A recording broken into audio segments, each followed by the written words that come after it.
My wife was killed in November 2012 while we were walking with our 2-year-old son on the pavement in North London, and she was struck by a car. Whenever I saw someone trip, like a little bit in the street and do that thing where they look round to see if anyone saw them, I had to call her. And even though she didn't see it, she'd laugh harder than me. And it's just that, it's the reaching for the person that you speak to more than anyone else and they're not there. Like, you couldn't go, oh, she's gone to heaven, mummy's gone to heaven, because Jackson would go, well, why can't I go there? It's the first time we got on a plane after she died. I was like, I know it's coming. I know it's coming. He thought he was going to see his mum because we were up in the sky.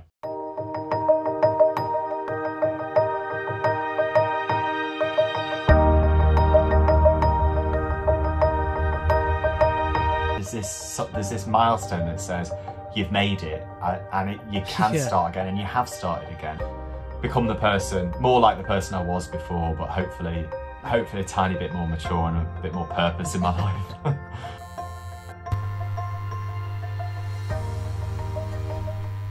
Ben, thank you so much for joining me on the show today. It's an absolute pleasure to have you on. How are you doing?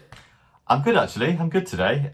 It's one of those questions that I think maybe I've been a little bit allergic to in the past. How are you? Yeah. But I tend to ask these days. I tend to answer these days by talking about the day I'm having right now, and it's lockdown season 2, which has given me loads of time actually to just do things that I've been putting off for ages. Like, I think I've grown quite used to isolation over the years. And it's actually really nice when everyone else is caught up. Everyone else is in it too. I know that no one's going to bother me and I can just do the things I need to do at home. So yeah, I'm good, thank you. How are you? I'm well, thank you. Again, that's a question I don't get asked on the podcast when the guests ask me how I'm doing. I'm well, thank you. I'm a bit, well, not for the same reasons as yourself. Obviously, we'll get into your story of grief and loss in the episode. But just because I'm a bit of a knob, basically, when someone asks me how I'm doing, I always go, I'm okay, but I'm not Brit. You know, I try and be a bit clever about it. That just started when I was young. But obviously, you do that for slightly different reasons. How is that question? Yeah. Yeah, I think it disarms people sometimes, because I think when people, perhaps a lot of British people, when they ask you how you are, they just expect to hear fine. So when you give them the honest truth, it does disarm people. And some people I find step away. I've seen this happen loads of times at parties, particularly if like a bloke asks you how you are and you give them the real answer, they're just like, oh, I'm just going to get a beer, and they never come back. So yeah, I think it is unusual, but it's certainly memorable when you tell people how you really are. Yeah, does that obviously? Well, I guess we can jump sort of straight into it. Has your you said you were used to isolation. How much has your story and losing Desreen separated you from social groups and just general society?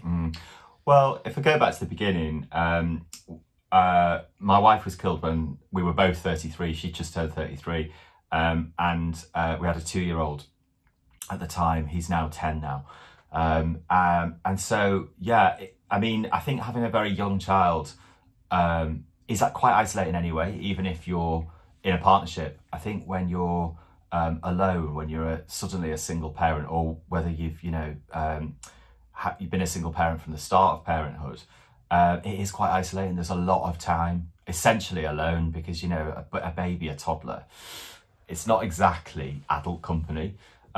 So although it was awful at the time, that time alone with my son, mostly awful anyway, obviously there's pockets of it being lovely, I think it did get me used to isolation, and it did get me used to being alone. And actually now, 8 years on, and I've got like really spirited, funny, lively 10-year-old. It's really nice. It's actually nice to stop and have the time together. Like, we've just got a puppy as well. So after this, it's Saturday as we speak. And yeah, we'll go off to the park. We'll have some time together. And it's probably stuff that we do less. Like, what I'm very conscious of, I always have been, is that you can be together physically in the same space, but you're not really together when there's lots of other people around.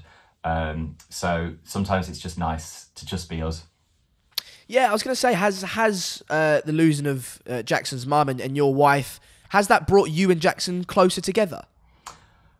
I mean, inevitably, I think the answer is yes. It's hard to say though, because, like with a 2-year-old, you're really close to your child anyway. But I mean, you know, we both worked full time. Desiree took 10 months maternity leave. So in many emotional and physical ways, she was the closer parent. You know, I had to pick up everything after she died. So what I would say is it's really hard to answer that question with any certainty. But what I'm sure of is we've got a really special bond now. We've got a really special relationship. In some ways, it's quite adult. Like my brother, one of my brothers, I've got 2 older brothers. One of them says, like, you're really weird, the 2 of you. Because it's like watching sort of best mates or flatmates or something, because we bicker and we argue. But we've got like real special dynamic as well, you know, where we've just got little things that we say and things that we do. And I find it hard to sit around and coo. You know, I always have. I've never been that sort of parent. So we have got a strangely friendly dynamic, but we are. I can tell that from your social media even, you know, that's sort of why I asked the question, because even from your social media, again, social media isn't reality, but you get a glimpse of someone's reality, and you know, you're off cycling together, walking, like you're doing loads of things together, almost as you say, like you're sort of best buddies, which was really sort of heartwarming to see, because I guess because when me and my brother, again, nothing, and we'll get into this little preface, but again, nothing what you've been through, I guess that can be quite an irritating preface at times when people sort of try and lower their own sort of issues because of what you've been through, but do you know what? I actually find it the other way around. I feel like, oh really? Yeah, I do, because I think that people are constantly apologising to me for their story not being as bad as mine. That's good. That's a good thing. You know, for me, it's just like, you know, when people say, well, mine's nothing like yours, especially if they're talking about grief, it's like, well, of course it's not, because your love wasn't the same as mine. You don't know the person because they've died. You know, the relationship's different. Like, I don't expect someone to feel like if their dad's died the same as if my wife died, because it's a different relationship, but not one they have to apologise for. And I've written about this. In fact, I wrote about this just yesterday, about like this hierarchy of grief, or this hierarchy of like terrible situations. We're all in a terrible situation right now. It's, you know, and in some ways that's comforted me, because there's empathy there. Everyone's going through something bad. But this hierarchy, I don't think is helpful. And some of it is created by societal dynamics. Like, for example, what I wrote about yesterday was, it was kind of about an exhibition I've been involved in with Rankin, who's done an exhibition about grief and about death, but also about the impact the film A Single Man had on me. Now, that film and book is about a guy who is in a relationship with another man for 16 years. And when his partner dies, he's just called a single man. That's the only title he's got. He's not a widow. He's not a widower. He's not entitled to anything. And so in that dynamic, people go, well, it's only his boyfriend. Or if you're not married as a couple, it's like, well, she was only your girlfriend. You're not over it yet. But, you know, a piece of paper, marriage doesn't entitle you to grieve more than someone else, or for anyone to judge the depth of your loss. Yeah, that's I've never thought about that, and I think I'll say that quite a few times throughout this episode. You know, I'm making sort of no, I'm not going to say that I'm the expert and I know exactly what it's like to be. I've only lost one person in my life, my granddad, and that happens to most of us, you know, in that order sort of thing, you know, and although that was upsetting for me and, you know, I was sad at the time, I don't really know what it's like to go through some grief like you've gone through, you know, and the reason I bring up that preface, you know, I'm sure it's not the same as you being through it, it's because actually before this I spoke to my friend, I won't name him because I don't know if he wants to be named or not, but he lost his mum when he was 8 and due to breast cancer, and he sometimes said that when I you know, I sort of grew up with him, and when I said to him, oh, I'm sure it's not the same as, because my parents split up, you know, I'm sure it's not the same, you know, as what you've gone through. He sometimes actually had the opposite reaction to you. He was like, no, don't say that. It's all relative. And I think he made the point of like he wanted to be the shoulder to cry on, as well as crying on other people's shoulders, because so many people come to him and don't want to come to him with their problems, even though he's like, look, I'm like you, I want to help you out as well. Do you experience a similar thing in regards to that? It's an interesting point actually, because I think some people probably don't say it, like don't approach me because they think, oh, well, I can't go to him. Again, as I say that, I'm not sure it's true, because I think I've always been an open book. I'm always a person that friends do come to when they've got a problem. But also, because of the writing and because it's reached out and touched millions of people, I get a lot of people that I don't know get in touch with me about stuff too. I think where they are cautious, and it's interesting the point you make about separation and divorce, I'm very conscious that in some ways for kids, I was going to say harder, I can't qualify that, so it's hard in a different way because there's a decision in it, and actually whether this is factually correct or what, there's an emotional rejection, a feeling of rejection somewhere in there when someone has it in their gift to stay and yet leaves. The difference with a death is that what I can say hand on heart to my son every day is that she would never have wanted this to happen. She would never have wanted to leave him. And so, he'll never see her again, and that's hard. But also knowing that someone's there that isn't always there is hard too. It's just a different sort of difficult. Yeah, and that's an interesting point you bring up there about sort of, speaking to Jackson about it. Obviously, he's 10 now, and a lot of the research that I've been doing and watching sort of things that you've done is from like 2014. So in my head, I'm almost thinking Jackson, the 4-year-old, 2 years after the death. When you went on the morning shows and things like that. How was that when Desireen died, and you had to sort of navigate that, because that is just an unbelievable, crazy thing to have to do, right? Yeah, the immediate aftermath was really tough. It was all tough, but I think that I just remember shock kicking in so quickly, being completely stunned. So she was struck by a car, and we were all there. We nearly all were struck by the car. She died at the scene, and we were at a friend's house in North London. We got driven home by the police. Got home about midnight, and I was like in the car. I was the one that was trying to make conversation because the silence was so awkward. And the thing to know is that when shock hits you, you totally change. You're not rational. So I was having there was this policeman called Barrington, and I was like, so where are you from? Where do you live? Oh, have you got kids? Oh, right, okay. So, what are you up to this weekend? and he'd probably seen it before, but when I look back at myself, I was crazy. That's what I see. I obviously wasn't. It's chemical and it's natural. I was crazy. And then afterwards, although my heart was thinking about me and my feelings were thinking about me, inevitably, all my headspace was like, what's he going to do? What are we going to do? Like, what happens with Jackson? And so that's where all my energy went. I suppose what I did have on my side in a way was his age, because I was able to go, the distraction of so many people being around him sort of made him not realise that his mum wasn't around for a while, right? Because we worked full time. I think she'd been to Paris for work a couple of weeks before. We'd go on holiday, we'd go away for weekends separately and stuff like that. So he didn't ask questions for about 2 weeks or maybe 3, not really. And that gave me 3 weeks to prepare myself, to find the answers, to speak to child bereavement charities, to understand what was the right thing to do in terms of how to tell him. So afterwards, I was advised that I should not respond when he was really upset, or, when he was in the thick of it, but give him a bath, get him calm, take him to bed, and then address it when he wasn't asking questions. So I did that, and I told him, and the words are on the back of my book, and I could recite them verbatim now. But I just knew that I was going to have to say those words again. That was the tough part, because children go. I remember I wrote about this as well. He was in the park once, and he said something about, is his mum in heaven or something like that. And when you're just having a casual walk through the park and then a child talks about their dead mum, you're going to be floored.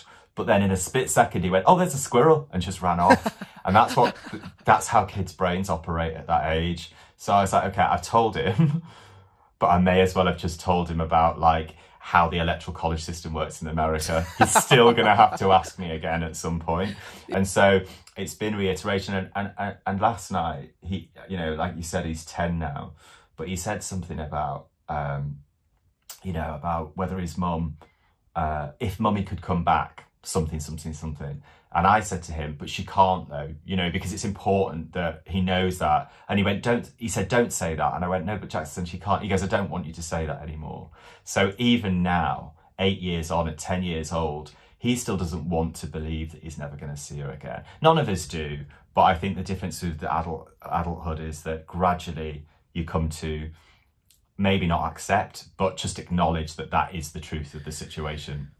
Yeah, and even when my granddad died, again, not the same, but when my granddad did die, that I like, maybe even sometimes now, can't wrap my head around that he's just not there now, because he lived in Holland, and I live in England, obviously, because both my parents are Dutch and my family lives over there.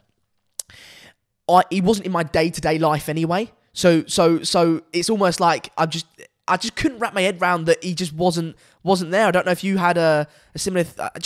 What? Do you know what I mean? It's really usual that for people. I remember one of Des's best friends saying that how he was dealing with it was to pretend she was still there.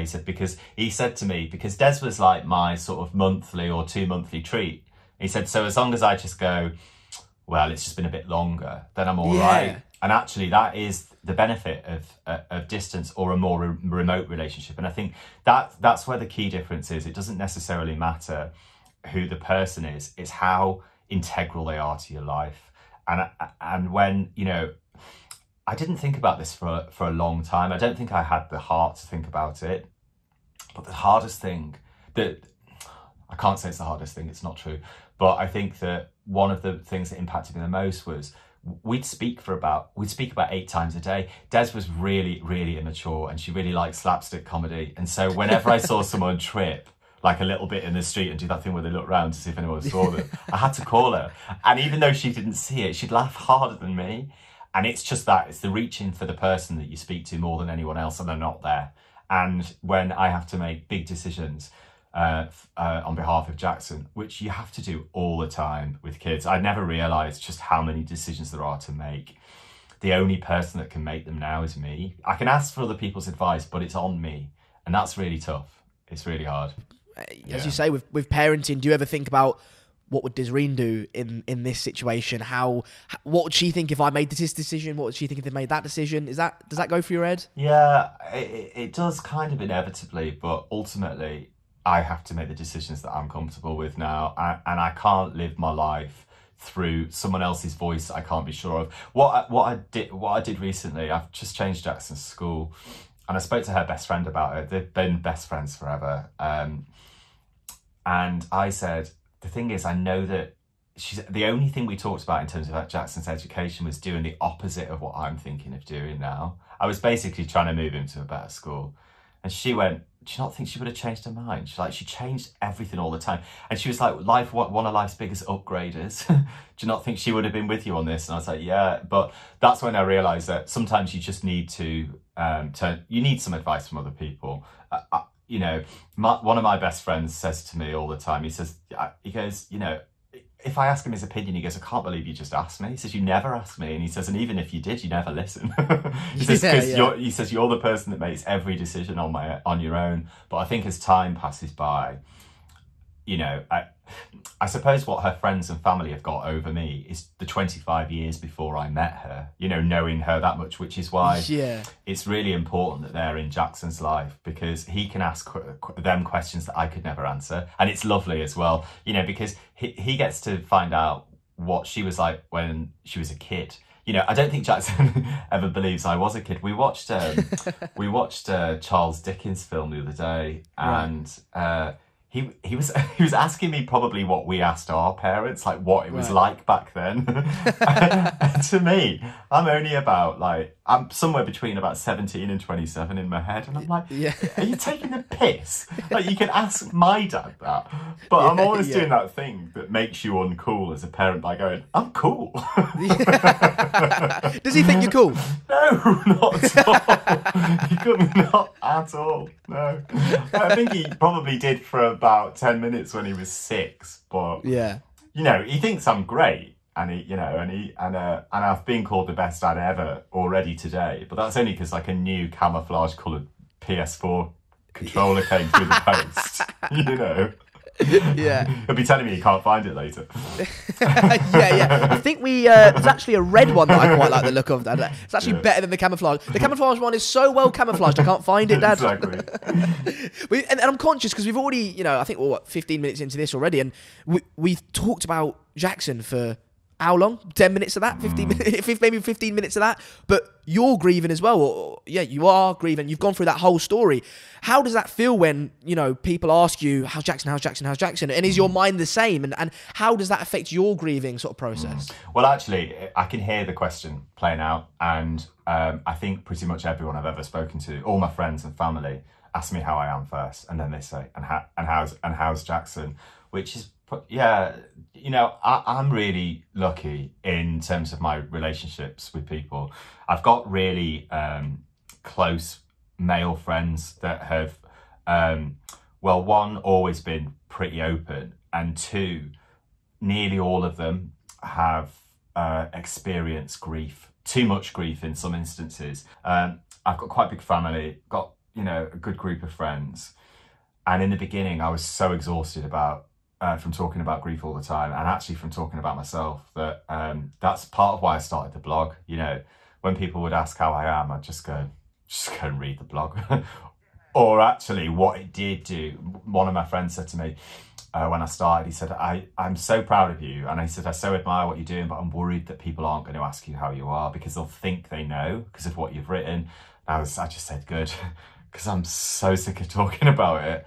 I think the problem is then with people that are really close to you, when you write and publish, in their minds, you feel that way as they read it, but it could be feelings that are 2 or 3 days old as well. So my mum was, I was going to say the worst, the best in many respects, but she'd call and be like, how are you? I'd be like, yeah, I'm fine. I've just read your blog. I was like, yeah, but you don't know that I wrote this or felt this way like 4 days ago or something. You said in interviews that you've done before, it doesn't work on a day-to-day basis even, does it? It works on like a minute, like seconds. That you can feel, fine one moment and awful the next. And that's something that people don't really understand, right? It certainly does.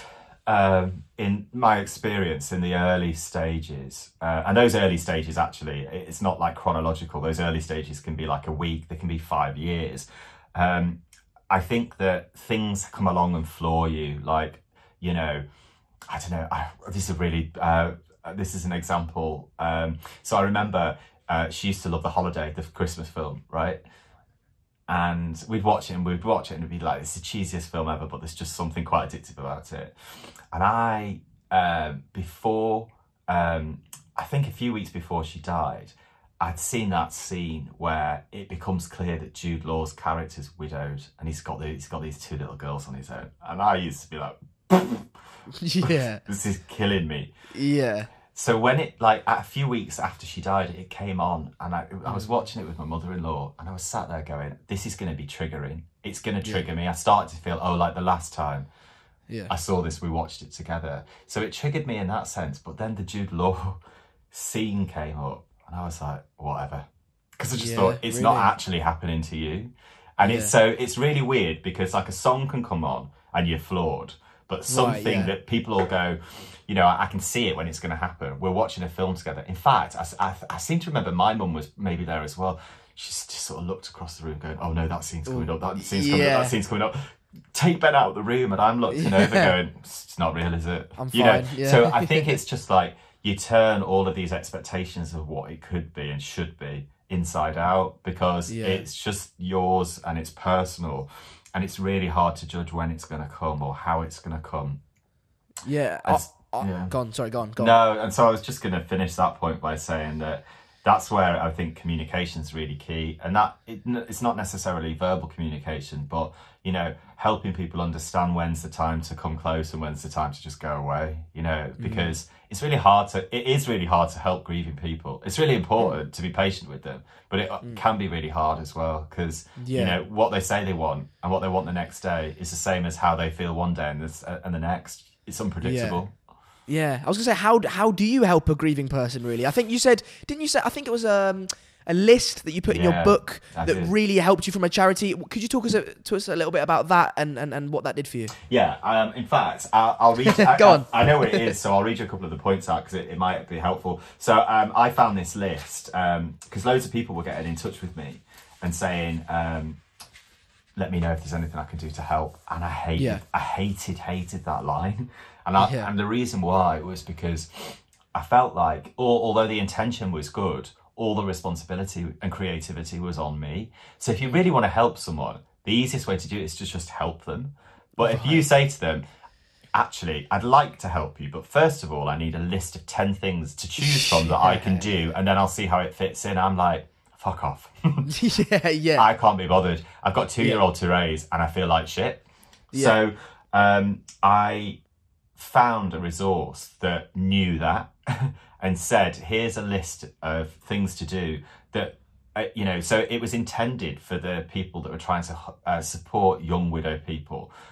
But because I tend to try to take control, I found it and sent it to all my closest friends and family and said, listen, if you really want to help, choose something off this list. But I don't want to hear you say, how can I help you again? Just you do it for yourselves. And then I put something about, I know how harsh I sound, but this is how bad I feel. So there's some of the things on there, like I've got it in front of me here. It says, do talk to me, even if you don't know what to say. Knowing you're sorry is a good start.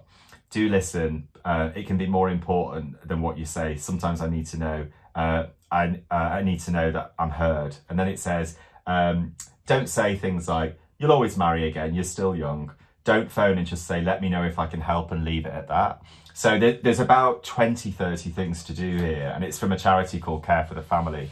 And it's just, that was sort of game changing for me, because it got people off my case in one respect, but then slowly and gradually these things just started to happen. And it kind of started because I would get quite angry with the people closest to me, just because I could. Like, the anger needed to go somewhere. My mum said to me, she was in my flat, like, everyone had been there and it wasn't very big. There was I just remember shoes everywhere.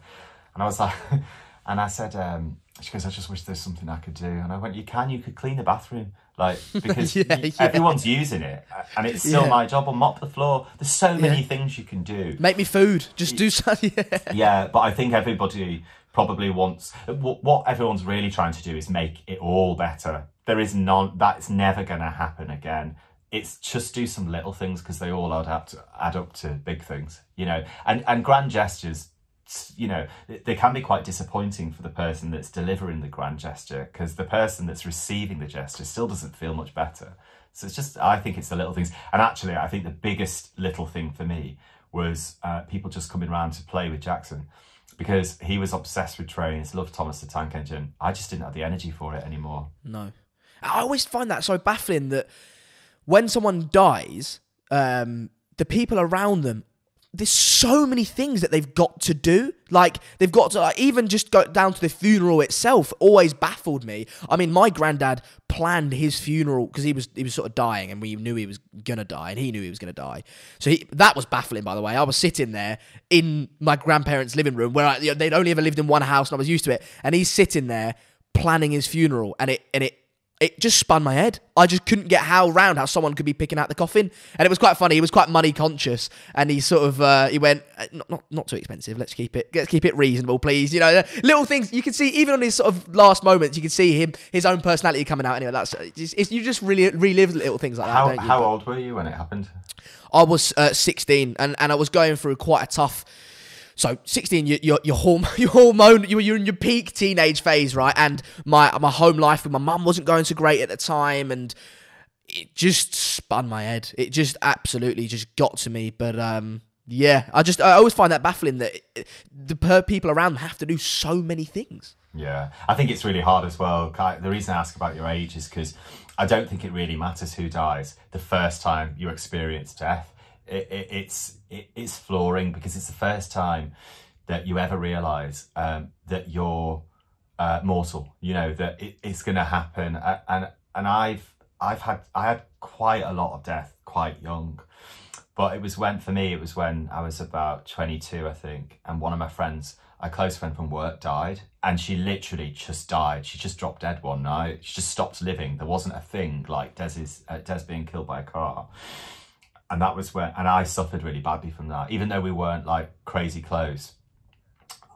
I suffered with, I think, looking back at it now, it's probably undiagnosed depression and anxiety, because I didn't sleep. I don't remember sleeping for a year because I was too afraid that if I closed my eyes, I wouldn't wake up, because that's kind of what happened. So I think the impact of it, that's why I think it's, you know, important not to minimize or apologize for your grief or your bereavement, because no one knows what impact it had on you, not even yourself perhaps. No, yeah. And every now and again, I don't know why I'm talking about myself so much, because I want to ask you questions, but I think that's the nice thing about a discussion, isn't it? Because I just enjoy it being a discussion rather than an interview, you know? Like, let's just, do you know what I mean? So, and I'm sure you do this, well, maybe not, I don't know, everyone's different, but every now and again, I used to do it like every month, but now every like 6 months, I'll stick on the tune, I'll put on a song that was actually played at his funeral, but it just... He chose it to be at the funeral, and he liked the song, and it just, I'll cry my eyes out, and it will just flush it out for myself, and I'll be like, right, I needed that. I don't know do you ever go deliberately make yourself cry, deliberately relive little moments like that, or? I mean, I cry all the time. No, I don't know actually. I think sometimes, like, I can't really even remember what it was yesterday. It might have been a song. And I went, no, don't go there. You're having a really good day today. Don't go there. And I was like, no, actually, it's presented itself in front of me. Let's just go there. Because maybe it's a bit like, I don't know, I don't like to think about the thing that I've got to do. But when I'm in it, like I've just done a HIIT class at home. I'm like, they're gearing up to it. But I was halfway through and I was like, yes, I'm halfway through. And I'm sweating and it's nearly done. And the satisfaction of having come out the other side's amazing. And so I think sometimes, it's just like a little purge, you know, just doing something to, and also I think it's about checking in with yourself, because it won't be as bad as the first time you did it or the second time you did it, you know, sometimes, and then hopefully once you do that, like the scar tissue heals a little bit, and then it's like, well, actually this is a good memory. Because interestingly, like talking about music, our first dance and the song that we walked out of the church at a funeral to was the same song. Because it's called Finally. It's a house track by the Kings of Tomorrow. And in that song, we thought when we chose it that it was about meeting each other. It was about meeting the person you love. But when I heard it after she died, I was like, oh, it's not. It's about meeting God. It's about going to heaven. And so it made sense for both. So I've got this tension when I hear this song, like it's the happiest day of my life and it's the saddest day of my life. But it's probably one of the most important songs in my life because of that as well. Yeah, music's such a powerful thing, isn't it? Like I found you via Rio Ferdinand's documentary, which, by the way, I loved, because I'm a big Manchester United fan anyway. But so I'm a big Manchester United fan, and then I watched that, and then that sort of started my interest in sort of like grieving and death, because death is, we all go through it. Everyone around us is going to die. We're going to die. But for some reason, it's something that's just so alien to us, right? Like, we just can't seem to wrap our heads around it. But in the documentary, Thinking Out Loud by Ed Sheeran is Rio's like tune. I think it was his wife's favourite tune. That's right, favourite song. It's the name of his book as well. Yeah. I've read his book subsequently off the back of that, and it's just like music. I don't know why. I just thought I'd bring it up. It's such a powerful thing, isn't it? Yeah, it is. I think anything that is. Well, there's so many sensorial things that are like a smell is as well, you know, like when you get, it's funny, speaking of your granddad, there's this box that it's at my mum and dad's house now, but it's just a little box. I think it was probably a tobacco box or something. He used to smoke a pipe, and it's, to me, it smells of everything, even decades after his death. It's like wood, tobacco, vanilla, smoke. And every time, I don't even need to smell it, I just need to see it. And I'm like, I can smell Grandad, you know? And it's just those things, it's like they trigger somewhere else in the brain, you know, that like logic doesn't take over. And I think that's the thing about music. And that's why it can make us happy or really sad. Yeah. Really quickly, yeah. In that documentary, you all got, you and some other fellas, including Rio, all get together and have a big old chat about grief and your losses. Is that something that you do regularly, or what was that, even if that was in isolation, what was that process like? Well, there's real authenticity in that scene around the table. How that all began was that when I started my blog, Life as a Widower, 2 months after my wife died, I did so because I was trying to find other men that were going through the same thing as me, and I couldn't. I was searching everywhere and I couldn't find them. So I thought, right, if I put myself out there, they can find me. The BBC found me really quickly, like 3 days after I started writing, and I went on BBC Breakfast. The Guardian found me and I wrote a piece, and then all of a sudden, all of these people stepped forward. And so the people that are around the table are those people, or some of them. There's hundreds of us actually now, but I think the sort of the group, the early core, you know, we spoke all the time. A lot of it was just like, you know what guys are like. It wasn't suddenly like, oh, we were having group Zooms or anything. I mean, it didn't exist then. Or we weren't like chatting until 2 a.m. But there was lots of messages. We had a private group on Facebook. And so, yeah, that was, you know, I consulted on the documentary. And when I was talking through with the director about what aspects we could bring to life to sort of help Rio through his experience, we discussed getting some of the guys together. So he walked in and we'd met before, but he hadn't met everyone else. And it was really interesting to watch because some of it, like, even though, you know, what you feel that they should be thinking is, oh God, right, this has just happened to him. We're all going to help and stuff like that. Some of them are like, oh, it's yeah. You got a Man United fan there. Yeah. But interestingly, what happened was he wasn't there to talk about football, even though he does, you know, like probably about 23 hours of his day. Or so we all just became widowed men in that point. And then he took advice from people. He shared his story. And it's a powerful moment. I remember Matt, the director, saying to me, I could have made a 6 hour series out of that, just around the table. You know, people do that now, like Jada Pinkett Smith and stuff like that. You know, she literally got around the table show. And I think it's something that they could have followed through on, actually. It's something that, you know, we're doing it now, aren't we? A lot's changed over the years, because if you think about 8 years ago, when I couldn't find those people to have the conversations with, you know, there's been a documentary about male grief. There's been one about male bulimia. The Princes have come out and talked about depression. They've started a charity, all of this. So I think things are certainly getting better for men. And, you know, the more diversity of voice there is in these conversations about anything, the better. Because I think that, you know, it used to be a thing that, you know, if a bloke spoke about his feelings, he was a certain sort of bloke. And it's like, no, actually, because the blokes that aren't talking about their feelings are the ones that are most susceptible to the biggest cause of young male death, which is suicide. So we've got to look after our own mental health. 100%, and that's why I wanted to do this episode, because, you know, it can be daunting from my point of view. Oh my God, I'm going to ask Ben about you know, these really awful questions, you know, but it's an important thing to do. And my last episode, actually, by the time this goes out, it won't be my last episode, but an episode I did, you know, as we're speaking last, was with a domestic abuse survivor.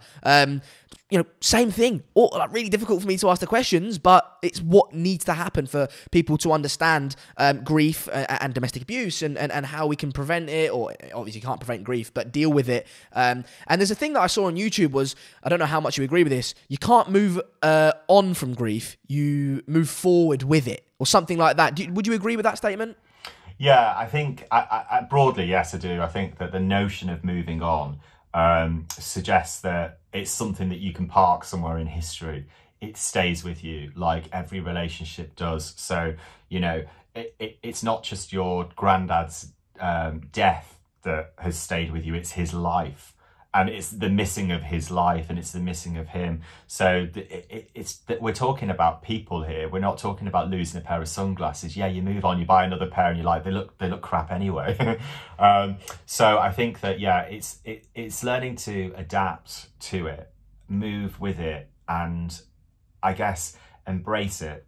You know, there's so many things. My life's changed massively because of my wife's death. Like, what came with it was much more heightened sense of purpose. You know, I was kind of like just happy living my kind of frivolous 20s life, 30s life. You know, I liked stuff. And now, you know, I just developed a massive sense of purpose. I think, first of all, it was all about, you know, trying to open up a conversation about grief then I looked at, trying to encourage older people and the families of older people to really consider whether or not they were safe to drive, and campaigning around that.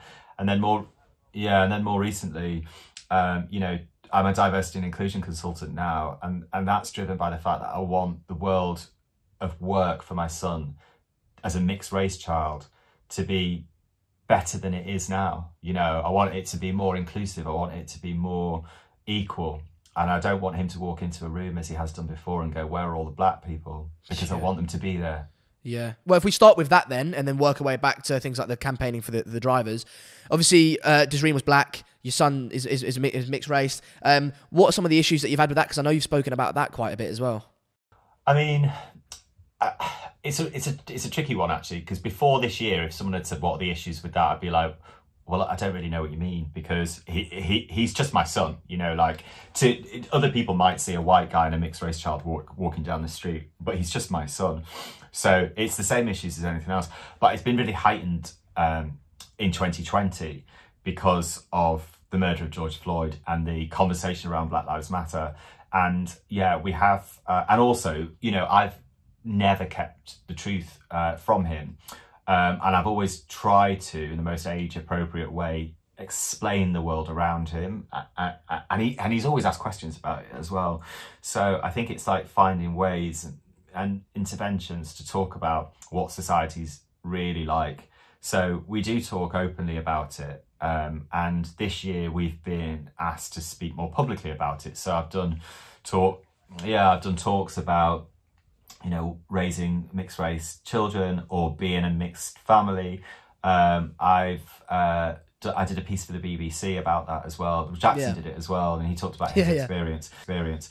So it's just something that is for us, and so it's like. But what I also have to remember is that his being mixed race is my adjacent experience, but it's not my lived experience. So nor is child bereavement. I'm next to it, I'm not in it. So what I always try to do is make space for him to have conversations with people that are like him. So what you saw in the Rio Ferdinand documentary was a group of guys coming together. What you didn't see was a couple of years before that was that same group of guys and a load of others all went away for a weekend with our kids, and the kids all went off together and did what they did and said what they said, but for once were the majority. Jackson was the youngest, and we were at lunch one day, and he shouted across the room, he's like, my mum's dead. and I looked, and everyone actually laughed, because everyone's in the same situation or similar. And I looked and went, yeah, it's kind of the theme of the weekend. But he was too young to get it, and actually to be in that, you can have that gallows humor when everyone's in the same situation. So yeah, it's really important, that he spends time with, the black side of his family, that he has mixed race friends, because it's not like everyone sits around and talks about what that experience is like, but you soak up and you learn from each other and stuff like that. So I know that I can never be enough alone, as a parent or as a white person or whatever it might be. So it's really important that he has, everything that he needs around. Yeah, you say there again that your experience, you're living his sort of mixed race experience, but you're adjacent to that. It's not a lived experience. Similarly to the bereavement experience, how is, from your point of view at least, how is child bereavement to adult bereavement different? I think that, there's a couple of answers to that. I think one of them is that adults tend to make child bereavement different to make themselves feel better. So probably the most common thing that people who have got no idea what they're talking about say is that, oh, he'll be fine because kids are resilient. I was like, resilience is the laziest term. It's just like, you may as well say he'll get over it. It's just a nicer way of saying he'll get over it. Now, kids' resilience, depending on their age, is I think because of the way their brains may be processing things, is that they sort of compartmentalize things. There's a saying about how kids, maybe up until about 21, haven't got any empathy. Well, they have got some. They've just not got adult empathy because they literally can't see beyond like arm's length. So if I ask, so I've just cleaned dog pee up from the kitchen floor again, because he's meant to be looking after the puppy. Because I said to him, the only way to look after her is to go in every half hour and put her outside. He can't process what every half hour is. He's checked out. He's checked out halfway through the sentence. So I think that what adults might see is resilience, because what can happen is a parent dies and the next day that kid goes to school and they come back and they seem fine. But it's things evolving over time. Whereas I think that adults are probably more in it and they stay in it. And they can talk about it all the time. Kids have got a tendency to get bored of everything and walk away and try something else. So I think that that's one thing.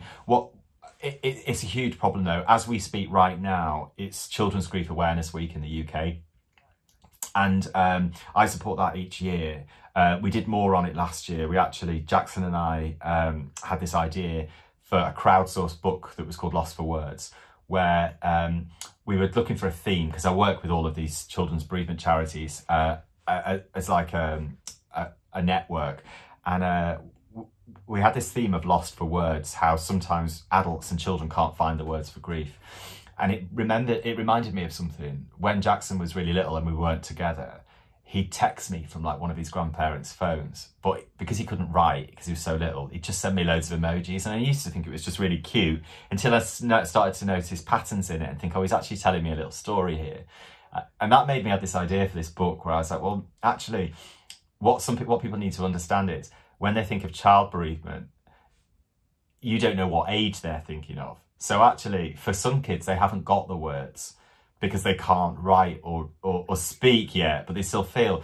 So we asked, I put this message out on all these different platforms, asking for children and adults bereaved as children to share some advice to other bereaved children about how they coped in words and emojis. And we did this crowdsourced book. Our best mate designed it, and we put it out. It's free to download.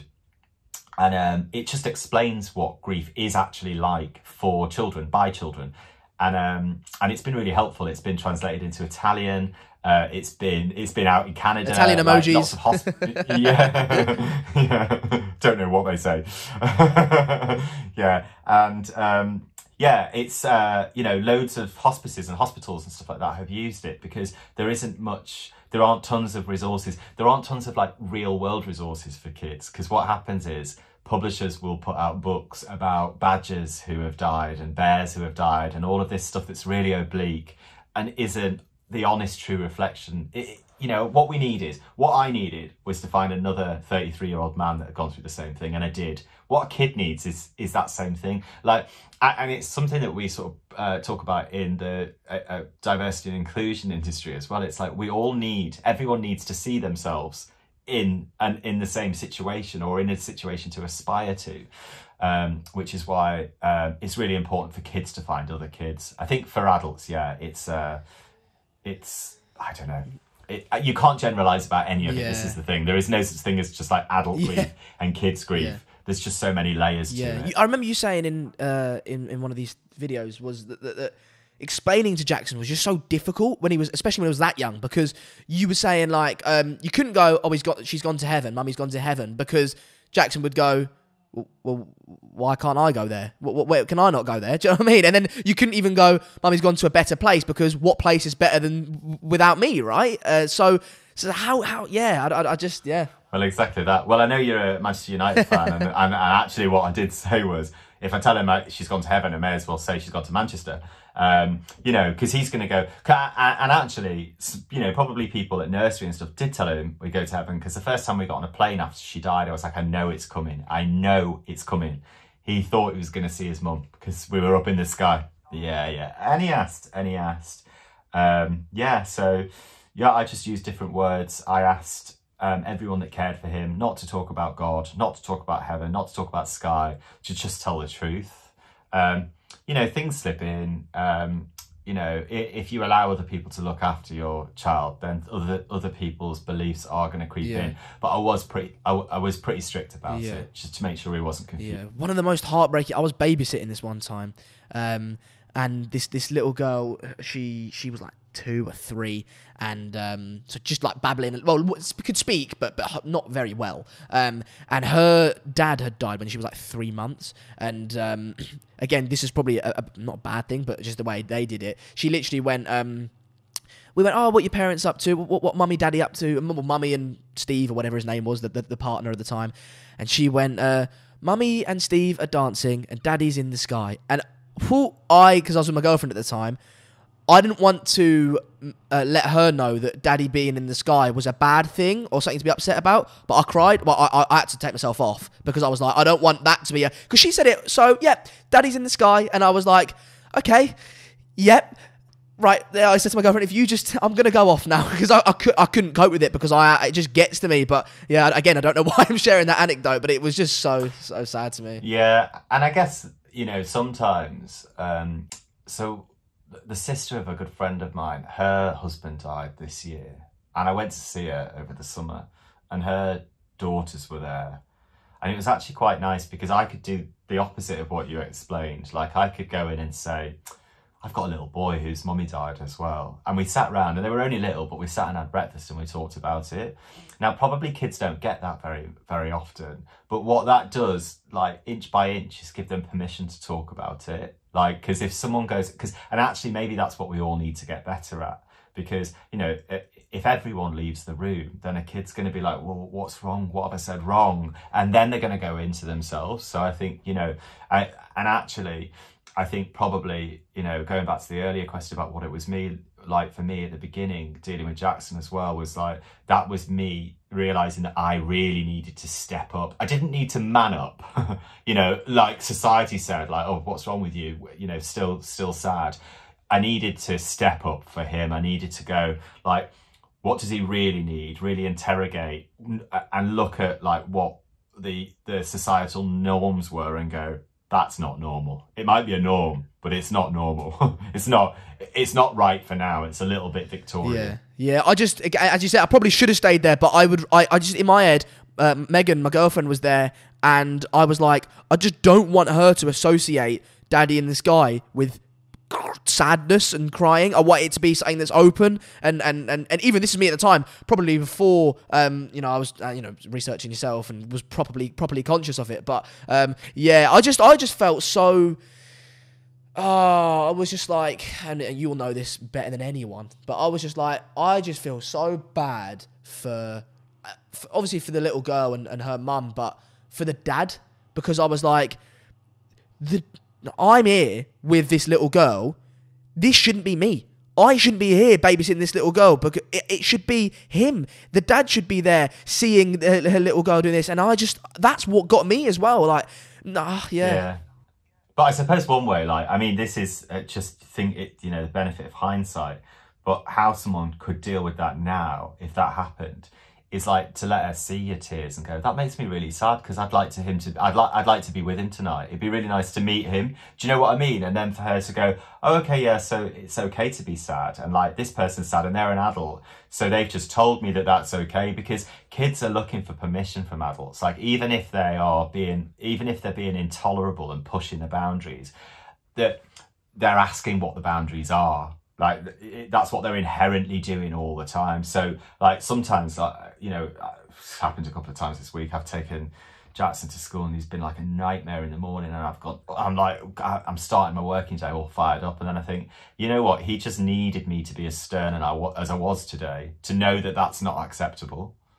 Because otherwise we just raise a nation a little thug. Yeah, you're right. Well, and I mean that, but I think that's what we see play out. And I don't, when I say thugs, it's not the right word, because what I mean is, like, when people are toxic on social media, and when we see the way politicians behave, it's actually because all it is that they weren't given those boundaries. They weren't told that, look at the news about Priti Patel. She goes on TV last night to apologise for basically bullying people with a big smile on her face, and it's because someone didn't say, that's not right. Yeah, you're right. And actually, this is why conversations like this are so important, because I'm wiser now. I know more now. And obviously, well, I can't say that the time will come where my wife dies, but my time will come when my mum dies, my dad dies. And, hopefully that's the order that it goes in, right? Because, you wouldn't want me to die before them, but I will experience grief, and now I know how to deal with little things better, and hopefully people watching do as well. In regards to then the campaigning, if we go back to your sort of stages that you went through, the campaigning to sort of not stop elderly drivers, but just make sure that elderly drivers are competent, on the road. I don't think we've actually spoken about what actually happened to Desireen. Obviously, you said she got hit by a car, but the intricacies of it and why you were so passionate thereafter about making sure that people are competent on the road. Well, I wasn't passionate straight after, and I'll explain why. So she was struck and killed by an 83-year-old driver who was driving an automatic Mercedes and mistook, evidently, the accelerator for the brake. So was actually driving in a 20 zone in North London. I think it was between 53 and 57 miles an hour. Now, he struck and killed her and seriously maimed a 23-year-old American girl as well. But I wasn't like, okay, let's get old people off the road immediately afterwards. That's not me. Like, I don't make massive judgments until I've looked at the evidence. The issue was, it was 2 years before the case went to court because he fought it. He threw so much money at getting out of this. But when we were there, and he wasn't there, he wasn't in court for any of it. What I heard was like all of these doctors come out and, specialists come out and talk about what actually was happening in his body, but why this might have happened. And then what I realized was like he'd had a heart attack that he might not have been aware of, because like heart attacks and strokes leave little scars on you, on your heart and your brain. And so he didn't know he'd had a heart attack. He didn't know he'd had a stroke. Not when he was driving, by the way, just at some point. So I'm like, hang on, this is interesting, because it means that people don't know what's happening to their body. So like, I'm fine to drive, so think about the person that's just had a couple of pints. I'm fine to drive. Yeah, you think you're fine to drive because you're full of bravado now, because that's what alcohol does to you. And like, so, and an older person in many ways, quite rightly, can say, well, I'm more experienced than you, so I'm fine. That's not what happens though, because like our reaction time's slow. What also happens is if something's unfamiliar or something changes, like there's a new traffic light, you're much more likely to run a red light when you're older and you've been on the same journey every day for 50 years and it's suddenly there because it's a habit. And so after it happened, I thought, okay, now I think I have to speak out about this, because it was just before Christmas as well. And I thought about all of the people that are going to see their grandparents at Christmas table, and all of the people that had written to me and said to me, God, it's really bad because like my mum or my granddad or my grandma or whatever, she shouldn't be on the road, but I can't take her keys off her. And I'd be like, why? Because, okay, now you've voiced it, it's just as much your fault. Yeah. Something about it. You've said it. It's the same thing as letting someone drive drunk. And I know people that have been killed from drink drivers as well. And I'm like, no. So I went out, I started this campaign. I got, I don't know, something like 500,000 signatures for the law to change. Not to take older drivers off the road, but for there to be some debate about age-appropriate retesting, to say, like, because at the moment, all you have to do is self-assess and say, I can drive, and you send it off to the DVLA. So yeah, to be honest, I kind of knew that it was never going to actually happen.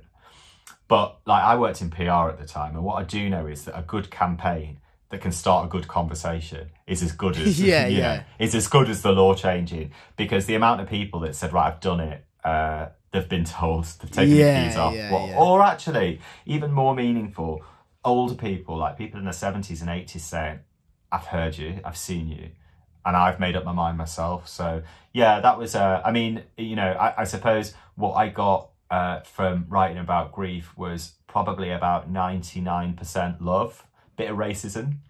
What I got from writing about driving was I needed to be ready for that. I couldn't be in a fragile condition, because you get a lot of hate for that as well. And just ridiculous arguments, like people would go, well, young people cause more accidents, to which I've said so many times on the radio, yeah, but like Alzheimer's or kills more people than heart disease. But are we going to stop curing heart disease?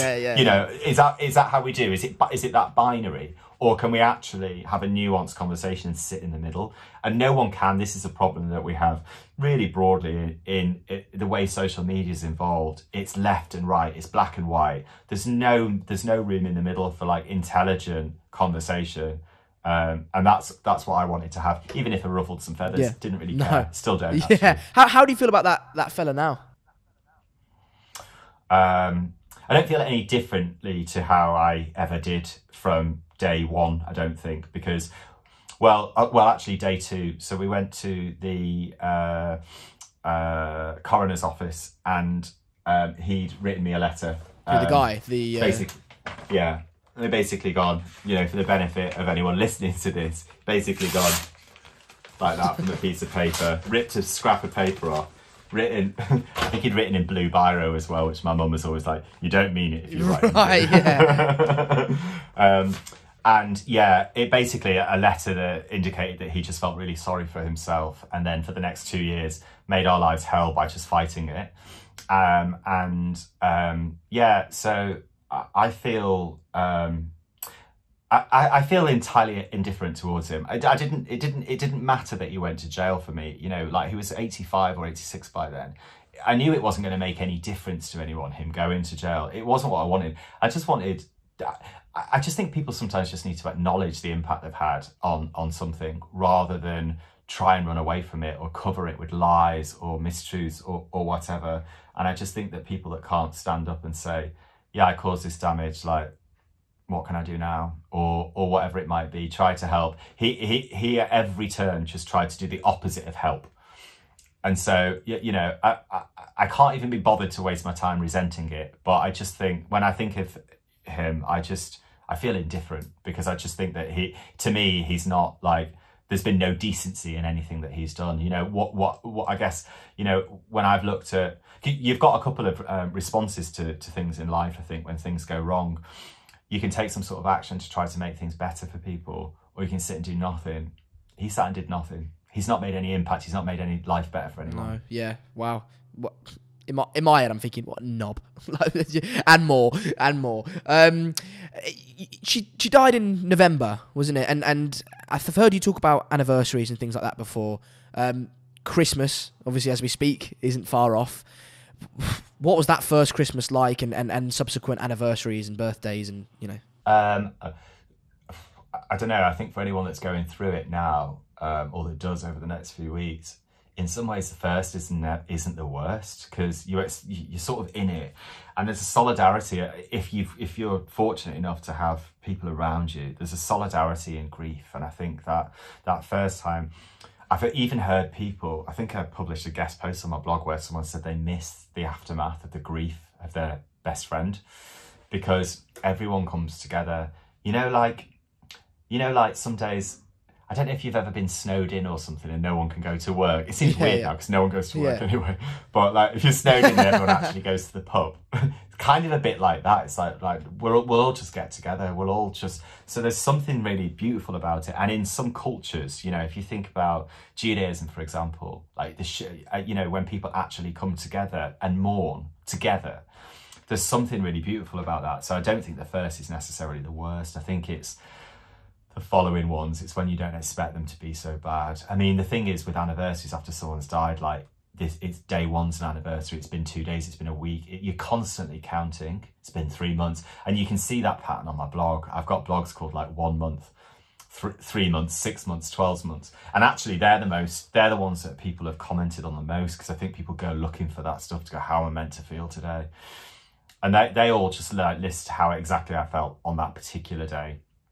But now, I think that what's changed this year, I might have expected this year to be really bad because of the lockdowns and stuff, and being, I think in lockdown for it. I decided to be as proactive as I could be this year. So I've not had a drink this month. I've exercised every day. I've gone to bed early and I've got up early. I've done like work that's motivated me. And I didn't feel bad on the 10th of November on her anniversary. I didn't. Like, I got messages asking people, you know, I sat and thought about it.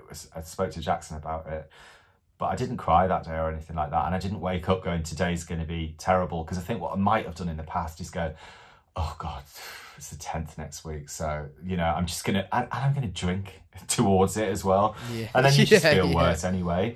But I think also, again, I think, you know, I'm coming to really acknowledge how much I benefit from isolation sometimes. There's no one, no, actually, I don't think that's true, because I think my niece has been living with us this year. She's 23, and she's working down in London, so she's been staying here. So she was around and she bought flowers and stuff like that, but I just kind of got on with it because I was in a good headspace. I think that probably the best thing people can do for themselves going into anniversaries, because it's inevitable, and you know that you're going to think about them, is to just go in as physically robust as you possibly can. That's what I've concentrated on now. I'm almost like, I'm sort of dreading the end of this lockdown in a way, because, you know, as we get towards December, you know, the drinking culture kicks in and the overeating culture kicks in.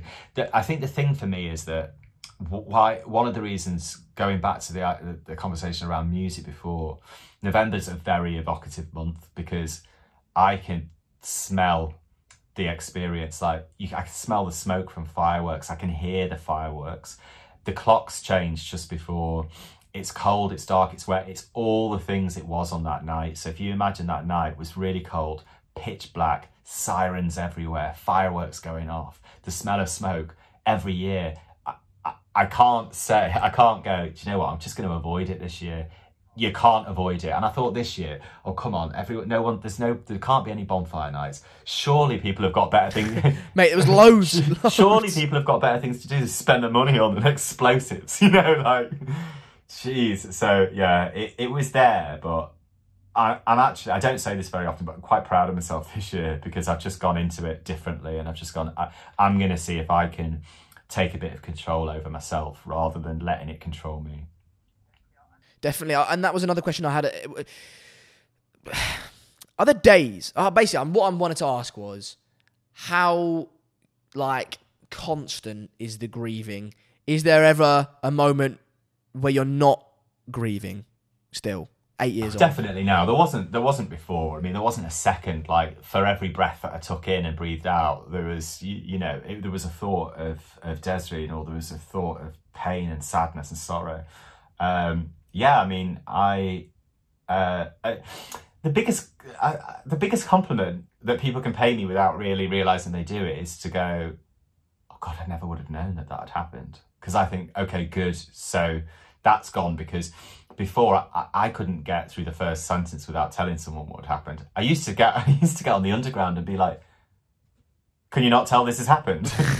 Can you not? Because I thought I wore it. It was like a black cloud over me all the time.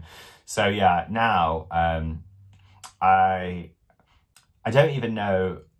I don't know what to call it, because I think that to call every phase of it grief would, in a sense, would be to, reduce the impact of how it felt for the first few years. I think now it's something else. I think maybe it's grief, and the other part was mourning, because it's always there. But what I think, I remember something happening when I wrote my book. The editor sent me this inevitable email. I knew it was coming, but I was just hoping I could pull the wool over her eyes.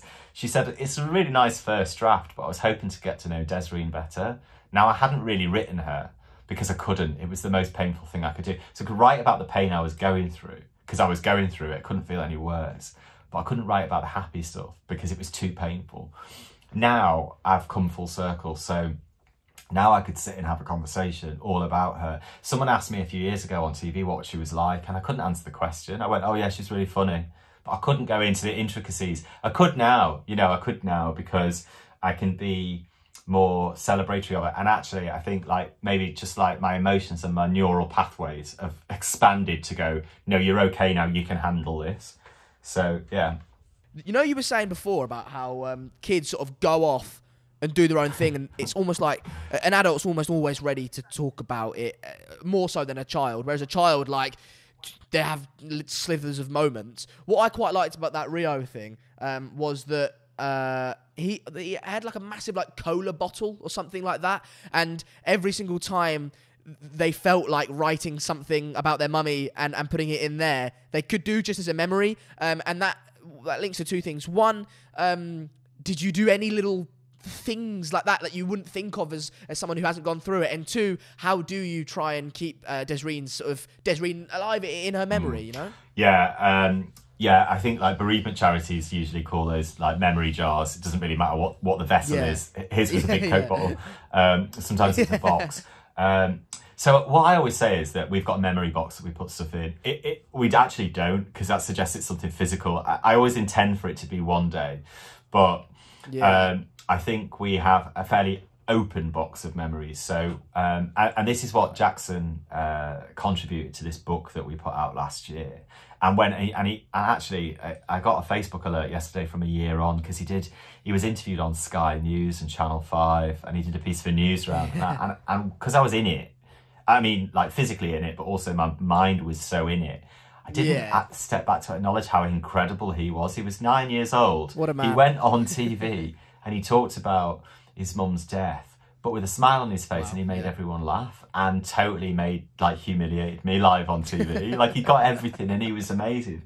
But what he talked about was all the things that we do to remember her and keep her present. Yeah. So some of the things that he talked about and that we do. So on a birthday, we always make a cake, and then we have it for breakfast, because it just says it's a special day. Like, giving a kid birthday cake for breakfast is just dead cool, I think. He's written, he's got pictures of her all over his room, and we've got pictures of us all over the house. We had a memory bear made out of one of her jackets, which he loves. He's a Liverpool supporter. Just, when I said, what's this bear called? Because it's blue. He goes, Fred the Blue. Yeah. My two best mates are Everton supporters. And they were like, we knew we'd get him. So and then he's just got he talks about them. He has conversations. So we've got like physical things all over the place. But for me, it's more about, I like the idea of a memory jar and a memory box, but for us, I don't think it's a destination that we ever go to, or like an advent calendar that it's like, okay, so today behind that door. Yeah. The conversation's so present. And when you come into the house, I don't think there's a gloomy presence of Desiree. I think there's a really positive presence of her. I hope so anyway. Yeah. So, but all of those things really do help children, I think, just to be able to go back. We've got speaking of advent calendars, she bought one, like Liberty of London was her favourite shop, and she bought this advent calendar where it's almost like a tea towel, but you stitch the pockets onto it, and then you decorate the pockets with Christmas stuff. And she'd stitched one on. I reckon what she'd done is she'd stitched the first one on and then goes, I'm bored, I get my mum to do the rest. So after she died, we finished it, and I've just reminded myself I need to put that out soon, because every year we put that out, and I'm like, Mummy made you this, Daddy made you this.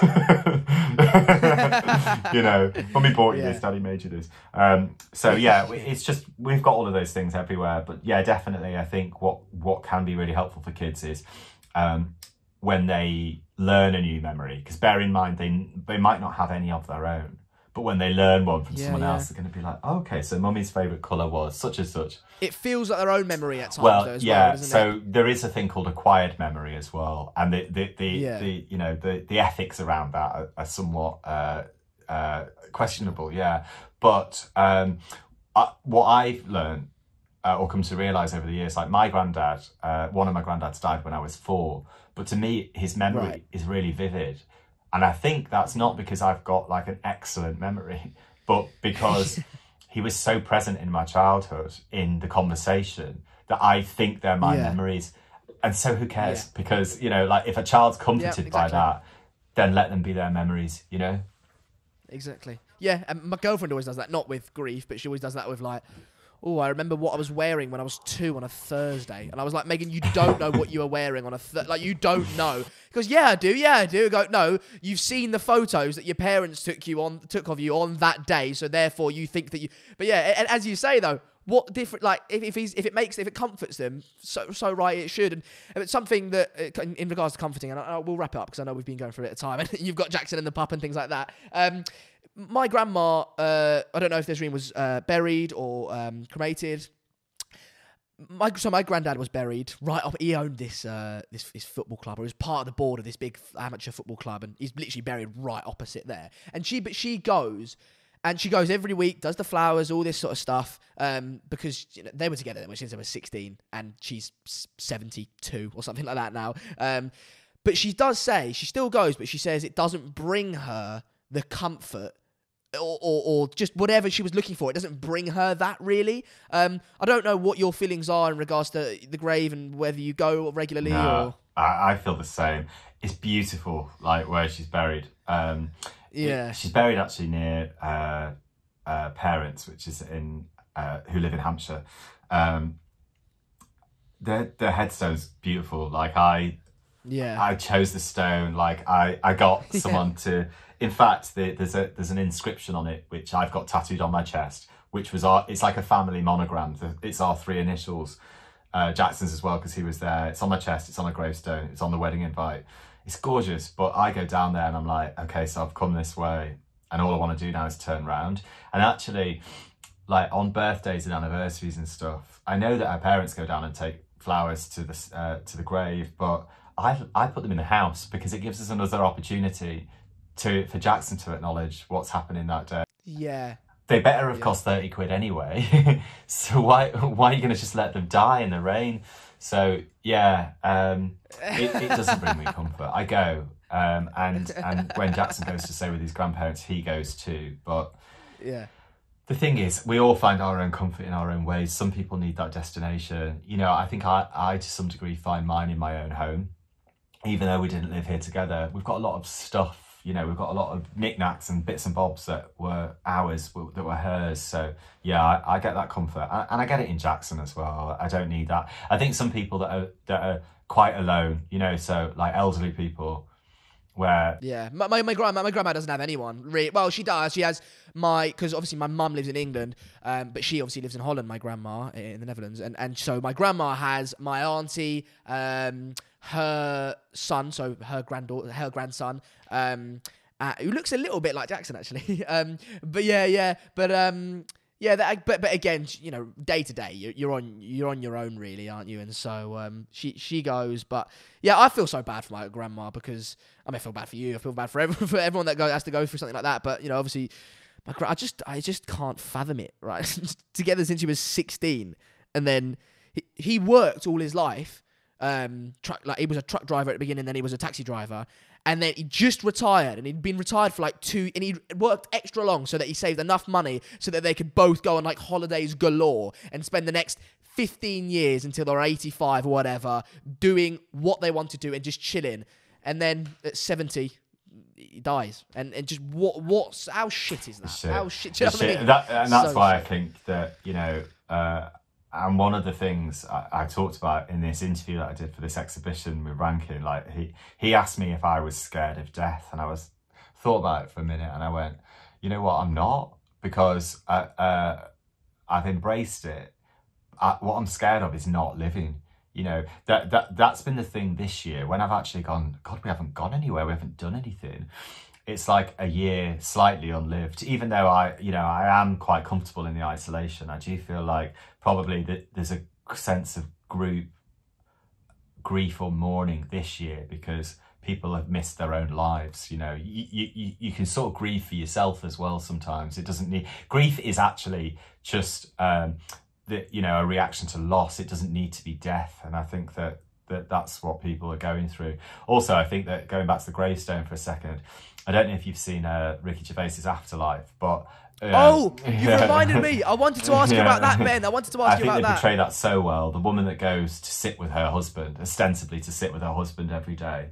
I think that's. I think they're the most beautiful scenes. I think that a friend of mine texted me and said, "Well, I really like Afterlife. I just don't get that bit." And I said, "Well, you don't get the losing a partner then," and also. There's this scene, it's not really a spoiler for anyone because they're so subtle, but the character that Ricky Gervais plays asks this older woman whose husband's died, he asks her out. He asks her to come to this function one night. And she's like, oh, you don't want an old fuddy-duddy like me joining you. He goes, no, I really do. I really do. And I can't remember if he says the words. I think he might say to her that in many ways she's his best friend. And they've only met at the graveyard. Like, he goes and sits with her every time. And I was like, that's what it is. Like, sometimes that finding someone that knows that same sense of pain can feel like the closest person. And although this is sort of the opposite of it, when Des died, what I didn't know I needed but went and found was new friends. I kept all the old friends, but I needed some people that just didn't know her and didn't know me. They couldn't compare me. I wasn't suddenly like, shit then. There was a better one before. It was just Ben. And actually, all of those little things that help, you know, those new people that come into your life, the empathy, I could only watch that series one episode at a time with like a 6-week break in between each episode, because I remember I built a little, you know, it's like I saw the future. In about February, I built a little gym in my house, and then like lockdown and all the gym equipment everywhere sold out, and I had it on my phone and I was like watching it and doing some weights. And then that scene came on, and it was like, if you could projectile vomit tears out of your eyes, that's what happened. I was just spraying. It was like that Walker's ad with Gazza in it. It was, I was broken because it was so real. I was going to ask, I wanted to ask you about Afterlife.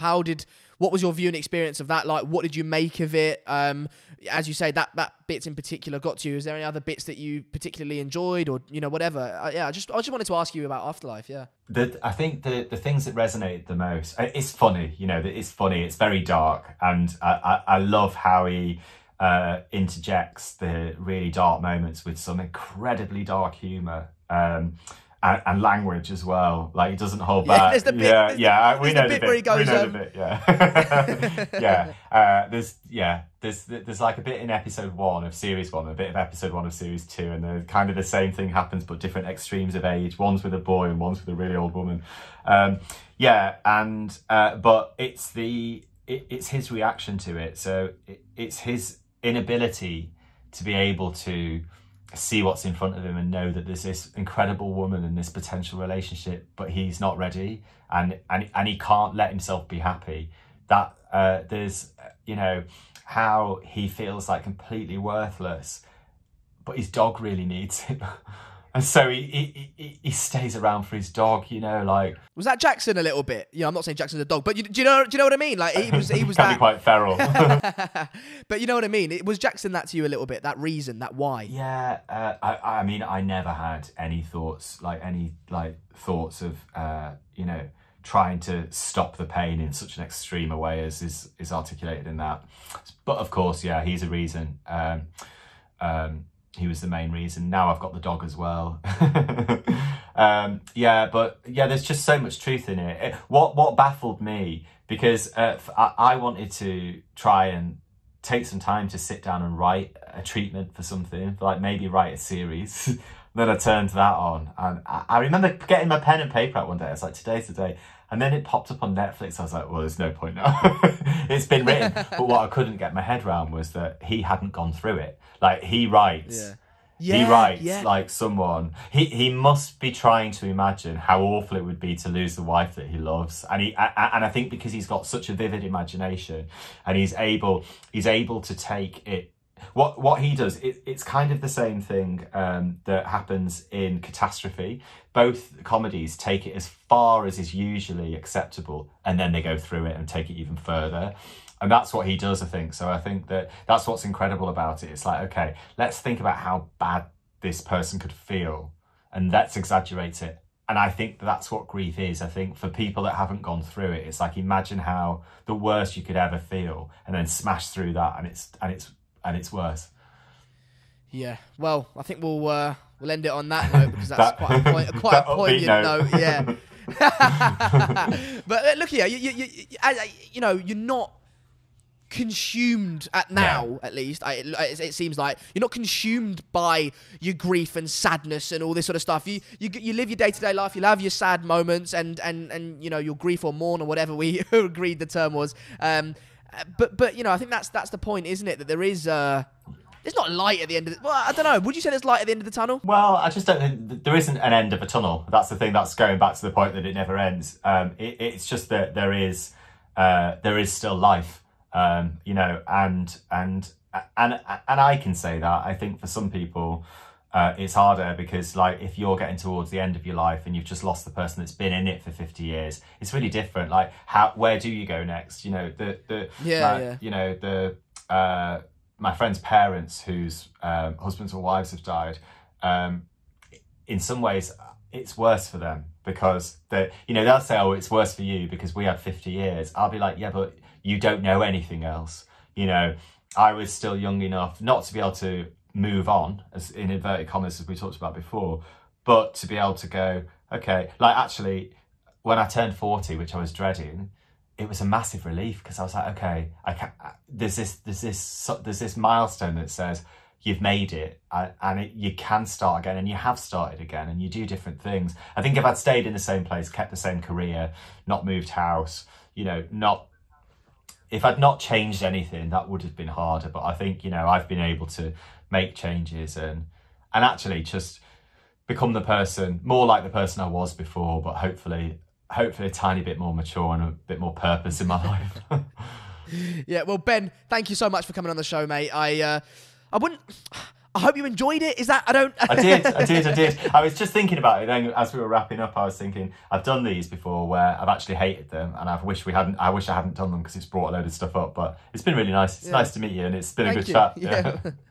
Likewise, and that's what Leslie said, the domestic abuse survivor. At the beginning, she said, I'm all, you know, I'm happy to be talking about my story of domestic violence. I thought, what? Yeah. What? Well, the key thing is, you've said it twice now. Survivor. You know, like she's come through it, and now she's doing what she can to help. You know, usualize that conversation and allow for people to open up and have those conversations too. And that's why I think all of these things are worth doing. I think it's a conscious choice that I make, but only because she makes the conscious choice to use the word survivor, because victim can put a downer on it, and survivor is a word of strength and is a word of hope and is a word of, you know, and she epitomizes that, and as do you, mate. So thank you so much for coming on, Guy. I hope you guys at home have enjoyed it. We'll put all of Ben's stuff in the description, so the book, the blog, all that sort of stuff, we'll whack it all in the description, and you know, make sure to go and check that out, because as I said earlier, grief and death